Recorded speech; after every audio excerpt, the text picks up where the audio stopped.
Hi guys, this is Richa and I welcome you to this video lesson on what is a noun and the difference between a proper noun and a common noun. Let's get started.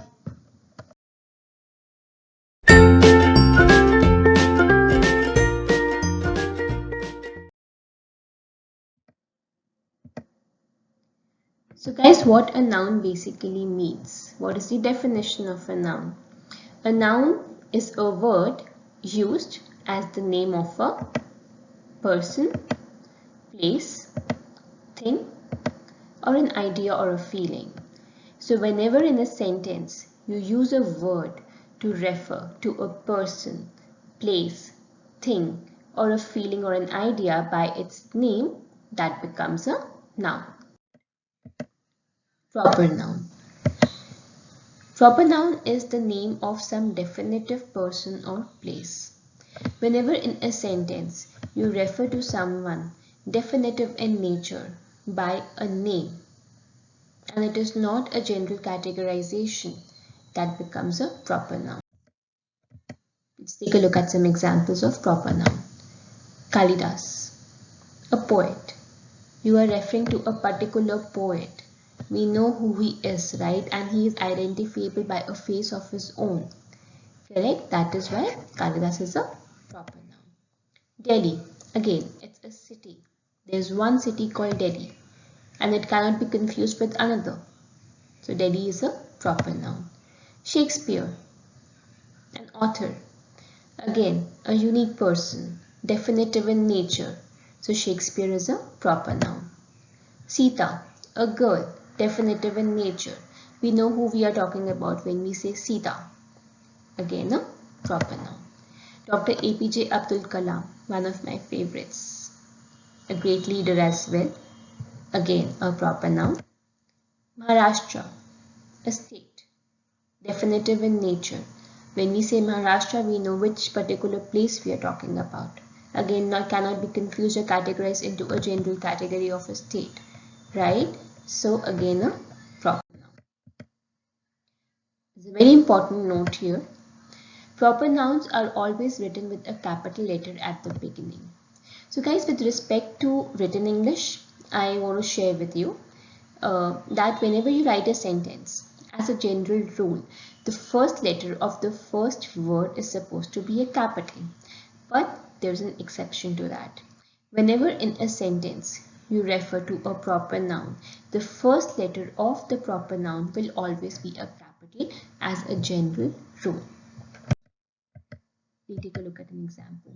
So if I was to say Kavita is a good girl, in this, Kavita is a proper noun and girl is a common noun. So Kavita, since Kavita is a proper noun, irrespective of where Kavita was written in the sentence or mentioned in the sentence, the K of Kavita will be a capital. So by that rule, if I was to say I know Kavita, she is a good girl, in that case also the K of Kavita would have begun with a capital K because it's a proper noun.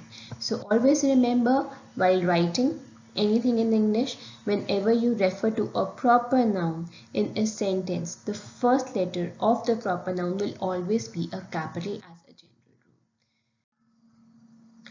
rule. And now let's take a look at common nouns.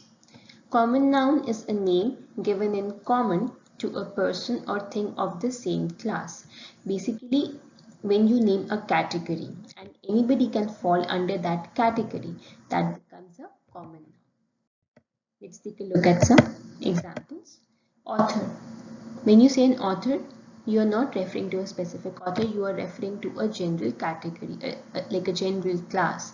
That is why author is a common noun. Vendor. There can be many vendors. When you say a vendor, you're not referring to any particular vendor, you are referring to a vendor in general. That becomes a common noun. Fruit. Same logic, same concept, common noun. Street. Any street, common noun. Hotel. Any hotel, you're not naming a hotel when you say a hotel, right? So it's a common noun. A book, you can refer to any book when you say a book. So you're not mentioning the specific name of the book when you say book. So book is a common noun. I hope it's clear. Now let's do a quick exercise. If I was to say Matthew was a great swimmer, how many nouns are there in this sentence? There are two nouns. One is Matthew and the other one is swimmer. And now let's try to identify the kind of noun that they are.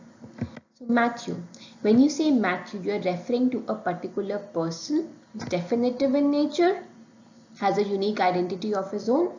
So Matthew becomes a proper noun. And when you say swimmer, you are talking about a general category, about a general class. You are not mentioning the particular swimmer, you're talking about swimmers in general. The word swimmer by itself does not tell you which swimmer you're talking about. So swimmer becomes a common noun.